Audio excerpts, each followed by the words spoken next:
You guys, we have got to talk about the drama that is surrounding the secret lives of Mormon wives. MOMTOK was this corner of TikTok that completely blew up, and these women got a reality show after Taylor Frankie Paul admitted she was part of this soft swingers group. I mean, you guys, the drama is crazy in season 2, and it's turned into a whole big thing online. The women are going on podcasts, they're talking about what's currently going on, and we are going to get into what the heck happened.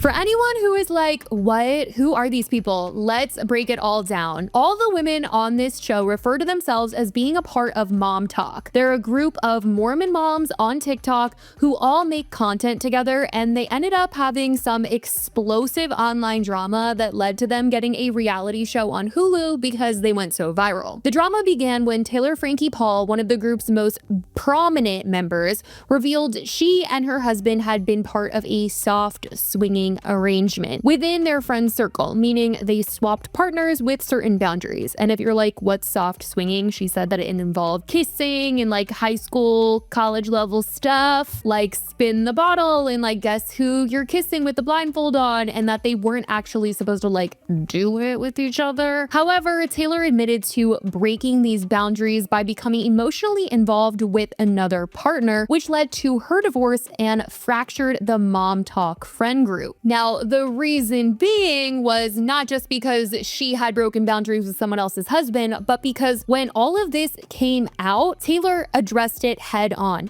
She was like, I was involved, this is what happened, but she didn't name any names of who else was involved. So everyone was accusing everyone in MOMTOK of, you know, were you in this? Were you in this? And people were kind of mad at Taylor because they didn't want to be associated with swinging at all, but because Taylor addressed the situation, they were all kind of getting questioned. Now, just for the record, on season 1 of the reality show, Taylor is the only one who was involved in the swinging scandal. The other moms were not involved. Now, season 1 of The Secret Lives of Mormon Wives was all about the fallout from Taylor Frankie Paul's soft swinging confession. Taylor's marriage crumbled, her friendships shattered, and she tried to pick up the pieces while also starting a very messy new relationship with a guy named Dakota that brought even more chaos. But people were really drawn to her because of how open and honest she was being on the show and how she was taking accountability for her actions. Now, on season 1, Whitney became sort of a villain because people felt like she was competing with Taylor for Queen Bee's spot of the friend group. People also criticized her for staying with her husband, who had been on Tinder and also had an addiction to adult video websites, if you know what I mean. And by the end of the season, she announced that she was leaving MOMTOK because she didn't like the vibe, and she ended up blocking cast members on social media and left their group chat. Meanwhile, Jennifer Affleck and her husband Zach on season 1 faced their own issues. People wanted Jen to leave Zach, feeling like he was super toxic and controlling and just a narcissist, and people wondered if they were going to split or what. So that leads us to season 2, and it kicks off with some hot drama. And Whitney is actually laying low this season, kind of trying to stay out of the drama. Her and her husband have another baby in this season, and honestly, she's out of the drama. People kind of like her. And actually, we're asking to see more of her personality because some people are like, you know what? Like, I kind of think she's fun. Now, in season 2, we also get a new cast member who is Miranda, and she was a part of the swinging scandal. She joins the cast, and people honestly thought that this was going to be drama because she was married to the guy that Taylor had the swinging scandal affair with, but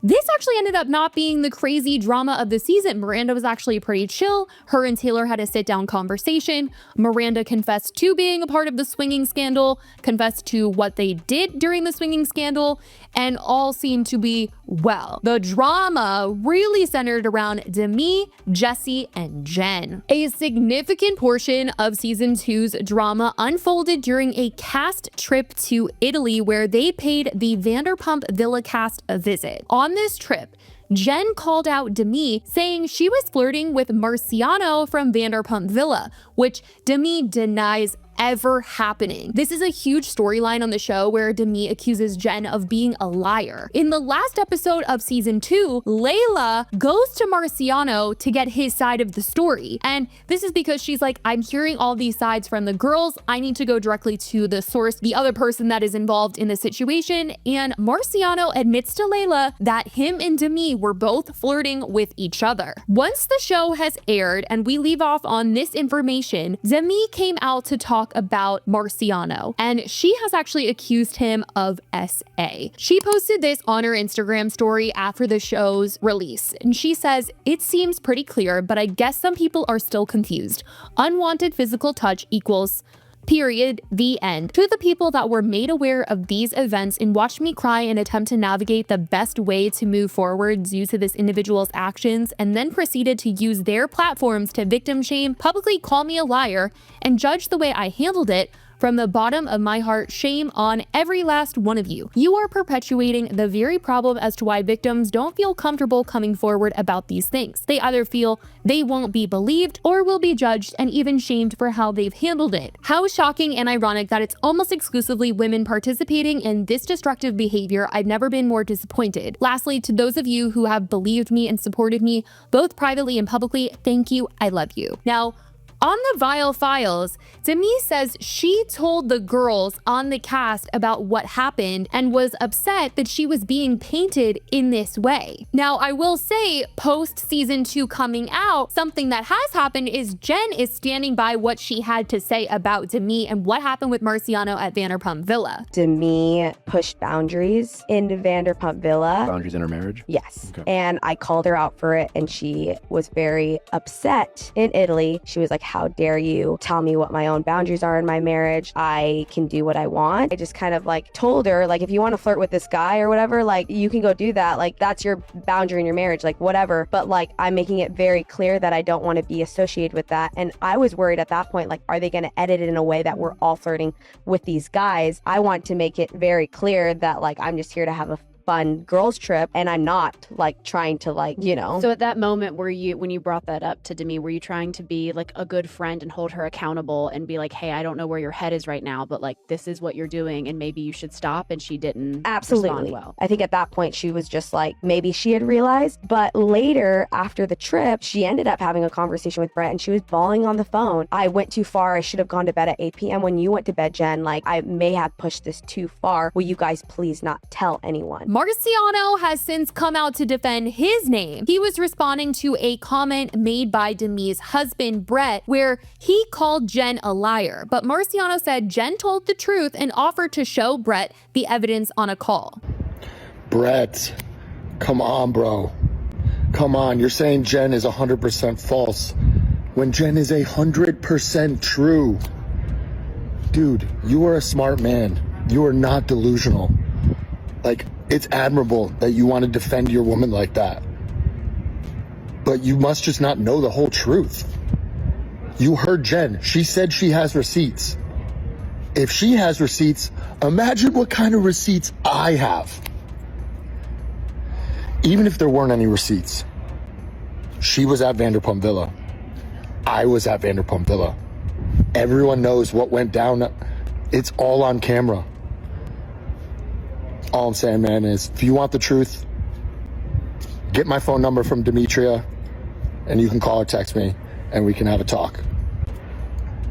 In a follow-up video, Marciano shared screenshots of a conversation with Demi after Vanderpump Villa. And he's basically saying, you know, why is she saying all of this about me when after Vanderpump Villa, after she was there, she proceeded to follow me and message me. Now, it's also important to note that during Vanderpump Villa, Marciano was fired along with this other girl, Hannah, for how they spoke to another cast member. So when Marciano was talking about getting this message from Demi, he was at the airport after having just been fired. And this is when Demi replies to his story and follows him on Instagram. So he is gone from Vanderpump Villa, which means this is after Demi has paid Vanderpump Villa a visit. All right, here's the deal. You guys want receipts? So I'm gonna give you what I can. Unfortunately though, it's not everything. But I'm gonna at least try and show you how this all started and went down. That being said, I've just been fired off Vanderpump Villa and I was sitting at an airport bar having some vino and some za, and I decided to post about it. Immediately, I then get a follow and a DM from Demi. I was like, oh, okay, interesting. You guys can probably see it right here that I was just as shocked. I'm like, oh, okay. Made a lighthearted joke about it. And from there, she tells me to call her. And I said on IG, and she decides no, gives me her phone number, which led to a multiple hour conversation after that. And you're probably like, wow, what? That's interesting. But yeah. So what I'm trying to say is that Demi has made some crazy allegations about me. Crazy. But if that were the case, why are you following me? Why are you DMing me? Why are you giving me your phone number and proceed to have multiple hours of conversation and have a continued relationship after that?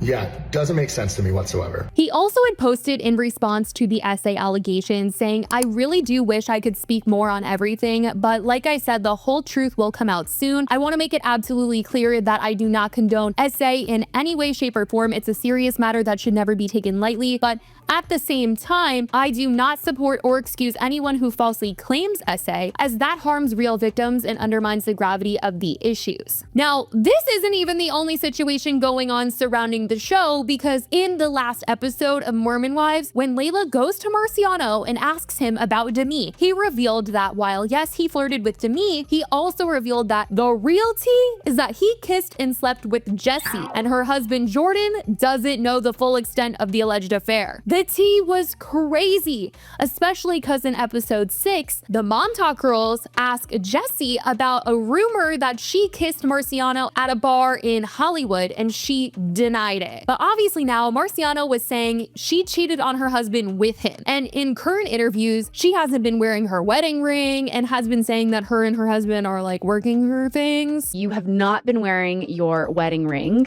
Is there anything that you can share about your marriage? I will say that reality TV is hard on any relationship, whether it's a friendship or a marriage. And we've been through a lot, and now it's going to be public, and we're working through things and we're trying our best, but things are a little tricky right now. And, you know, I'm excited to hopefully someday share more about that. But right now it's just real life and it's hard. Now, this wasn't even all the drama this season, but it's certainly been the juiciest, that's for sure. Some of the other things that were called out were Taylor exposing Demi for having warned her not to go to Jessie's salon to get her hair done, because she's like, I didn't like my hair after going, so you shouldn't go to that salon, which everyone criticized her for because Demi is supposed to be best friends with Jessie, and obviously it's hurtful to tell somebody, don't go to my best friend's business. Though Jessie has been criticized for how she lets everyone's extensions hang out, and people are like, well, she's not really good at hair, but they didn't love that Demi was, you know, kind of like saying this about what is supposed to be her best friend. Speaking of Taylor though, the only reason she really threw Demi under the bus like that was because Demi had been calling her out and questioning Taylor as the leader of MOMTOK, wanting them to vote her out, which people have been taking as Demi being jealous of Taylor and some of the opportunities that she gets as this face of MOMTOK, but she is kind of clocked and reminded that they wouldn't be here on this show if it weren't for Taylor, because the swinging scandal did bring them a lot of attention and got them this reality show. Now, in other Taylor news, her family was also criticized a lot for how they treated her this season, especially after a family dinner where Taylor's parents and her brother confront her about her relationship with her baby daddy Dakota, trying to get her to get back with him. This comes despite the fact that Dakota admitted to infidelity. The family has criticized Taylor though, questioning her choices. He told Taylor that he wasn't seeing anyone else when he was sleeping with someone else and literally got caught. But yet Taylor's family is like, girl, what did you expect from him? Like, you gave it up so easy with him. You shouldn't have slept with him when you did. They are just blaming her, and they also want her to like get back with him, give it a full try because they have a baby together. And so her family has been hearing it from those online because they feel like they were judging her and just being so inappropriate with what they were saying, just shaming her. It was ridiculous. Now, another shocker this season was Jen and her husband Zach Zach not actually being related to Ben Affleck. I mean, there was a lot between Zach and Jen this season about whether or not they were going to stay together as a married couple, but then she finds out that she's pregnant and she's still with him to this very day, so obviously they didn't split up. But something crazy that was revealed was that Ben Affleck is not related to them at all, which is something that they really led with last season. So that was just crazy. But when it comes to these two though, when they were on the Vile Files together, aside from her calling out Demi, people have also been talking about Zach bringing something up in that conversation. And it was that he said when they got pregnant with their second baby, she took out her IUD without telling him. And though they're all laughing about it, people at home don't find this to be funny. She tricked.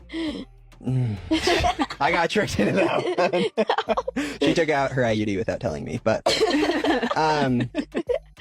some wondered if he said this because there's people accusing him of getting Jen pregnant a third time to trap her into staying with him and make her look bad with how they got pregnant with the second baby. I don't know what the heck this was about, but people are not happy after hearing this, and there's been a lot of conversations online about this. At the end of the day, though, when it comes to season 2 of MOMTOK, the ending left with Demi on the outs with most of MOMTOK and people feeling like she's jealous of Taylor and wants to be the queen bee of MOMTOK. And now all this drama is playing out online with Marciano, and I'm sure the cameras are rolling, capturing it all, and the producers are so happy that they decided to do a show with these people because there is so much being said. But the season left off with to be continued, so there's no guessing on a season 3 happening. Like, it's already ready to go, and fans can't seem to get enough of the mess from these mommies. I certainly want to know what you guys think about all that is going down with this show, how things are playing out online. Let me know if you guys are watching the show or finished it already and or paying attention to what's being said online right now. Let me know all of your thoughts. I love you guys so much, and I will talk to you in the next video. Bye, guys.